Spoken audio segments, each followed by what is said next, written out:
আসসালামু আলাইকুম রহমতুল্লাহ বারাকাতুহু। বর্তমানে বিএনপিতে একটি প্রাণী বসবাস করতেছে যার নাম হলো হাইব্রিড মডেলের ফজলুর রহমান। অনেকে তাকে হাইব্রিড মডেলের ফজলুর রহমান বললেই চেনে। তার বাড়ি হলো কিশোরগঞ্জ জেলায়। বর্তমানে বাংলাদেশের সাধারণ ইসলামপ্রিয় জনতা, বাংলাদেশের আলেম ওলামা এবং বিএনপির অনেক নেতারাও সেই ফজলুর রহমানের উপরে ক্ষিপ্ত। সম্প্রতি সময়ে তার এমন কিছু বক্তব্য ভাইরাল হয়েছে যেগুলো দেওয়া কখনো তার জন্য উচিত হয়নি। বাংলাদেশের মানুষ ধারণা করে সে কি বিএনপির যে সুনাম রয়েছে এগুলোকে নষ্ট করার পিছনে লাগছে কিনা। বাংলাদেশের মানুষ ধারণা করে সে কি আওয়ামী লীগের পক্ষ থেকে টাকা খেয়ে সে বিএনপির নাম সুনাম এগুলোকে নষ্ট করার জন্য লাগছে কিনা। বাংলাদেশের মানুষ ধারণা করে সে ভারতের দালাল। বাংলাদেশের মানুষ এটা ধারণা করে সে হলো রয়ের এজেন্ট বাংলাদেশের মধ্যে। সম্প্রতি সময়ে বাংলাদেশের একজন প্রখ্যাত আলেম মাওলানা আতহার আলী রহমতুল্লাহ আলাইহিকে নিয়ে সে বিশুদ্ধার করে। সে মাওলানা আতহার আলীকে নিয়ে কুরুচিপূর্ণ মন্তব্য করে সে নাকি রাজাকার। সম্প্রতি সময় কিছুদিন আগেও বাংলাদেশের একজন দর্শকের প্রশ্ন শুনে সে রাজাকার রাজাকার বলে চিল্লায়ে ওঠে, যেটা কিনা আমরা আওয়ামী লীগের সময় দেখতাম। এবং আওয়ামী লীগ সরকারের পতনের একটা মূল যে কথাটা ছিল সেটা হলো রাজাকার। আওয়ামী লীগ সরকারও বাংলাদেশের মানুষগুলোকে রাজাকার বলে গালি দিয়েছিল, সে বাংলাদেশের মধ্যে টিকতে পারে নাই। বাংলাদেশের বিএনপি এখন যদি এই লোকটাকে সাপোর্ট করে, এই লোকটাকে দল থেকে বহিষ্কার না করে, বিএনপির অবস্থাও কিন্তু সংকটাপন্ন হতে পারে। এজন্য বিএনপির জন্য ভালো হবে এই হাইব্রিড মডেলের ফজলুর রহমানকে দল থেকে বহিষ্কার করা। এই হাইব্রিড মডেলের ফজলুর রহমান যখন যেই দলের সুবিধা দেখে তখন সেই দলে সে ঢুকে পড়ে।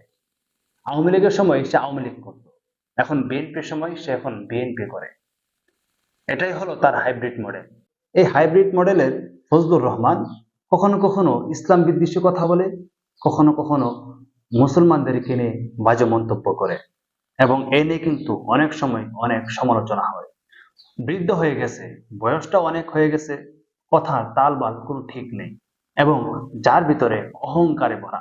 অনেক সময় যখন সে টকশো করে, টকশোতে সাংবাদিক প্রশ্ন করলে সে এমন ভাবে প্রশ্নের উত্তর দেয়, সে এমন ভাবে কথা বলে মনে হয় সারা পৃথিবীর রাজা একমাত্র এই হাইব্রিড মডেলের ফজলুর রহমান। গত কয়েকদিন আগে এনসিপি বাংলাদেশের ছাত্রদের নতুন একটি সংগঠন নিয়ে তাকে প্রশ্ন করে, সেখানে তার যে অহংকার দেখলাম, মনে হয় না সে বেশি দিন টিকে থাকতে পারবে, তার পতনও অতি শীঘ্রই ঘনিয়ে আসবে। এই হাইব্রিড মডেলের ফজলুর রহমানকে নিয়ে অনেক অভিযোগ থাকলেও বিএনপি এখনো পর্যন্ত তার বিরুদ্ধে কোনো ব্যবস্থা গ্রহণ করে নাই। কেন করে নাই সেটা আমরা জানি না।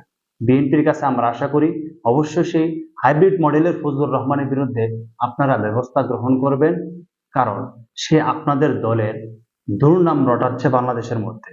সে আপনাদের দলে যে সুনাম আছে সেই সুনামগুলোকে নষ্ট করতেছে, যে খ্যাতি আছে এই খ্যাতিগুলোকে নষ্ট করতেছে এই হাইব্রিড মডেলের ফজলুর রহমান। ফজলুর রহমানকে আমরা বলতে চাই যে আপনি আপনার মুখের মধ্যে লাগাম টানুন। আপনি যদি আপনার মুখের মধ্যে লাগাম টানতে না পারেন তাহলে বাংলাদেশের মানুষ আপনার মুখের মধ্যে লাগাম টেনে দিবে। আপনি যেভাবে আলেম ওলামাদেরকে নিয়ে কথা বলেন, যেভাবে ইসলাম নিয়ে আপনি মন্তব্য করেন, যেভাবে মুসলমানদেরকে নিয়ে আপনি মন্তব্য করেন, বাংলাদেশের মানুষকে নিয়ে যেভাবে আপনি মন্তব্য করেন, এই মন্তব্যগুলো মানার মতন মন্তব্য নয়। আপনাকে বাংলাদেশের ইসলামপ্রিয় তৌহিদি জনতা পক্ষ থেকে আবারও বলি, সাবধান করে দেই, আপনি এভাবে বাংলাদেশের আলেম ওলামা, ইসলামপ্রিয় তাওহিদি জনতা, বাংলাদেশের মানুষকে নিয়ে খারাপ মন্তব্য করবেন না। এগুলো থেকে অবশ্যই আপনাকে ফেরত আসতে হবে, না হয় আপনার মুখ বন্ধ করার জন্য বাংলাদেশের তৌহিদি জনতা মাঠে নামার জন্য প্রস্তুত হয়ে যাবে ইনশাআল্লাহ।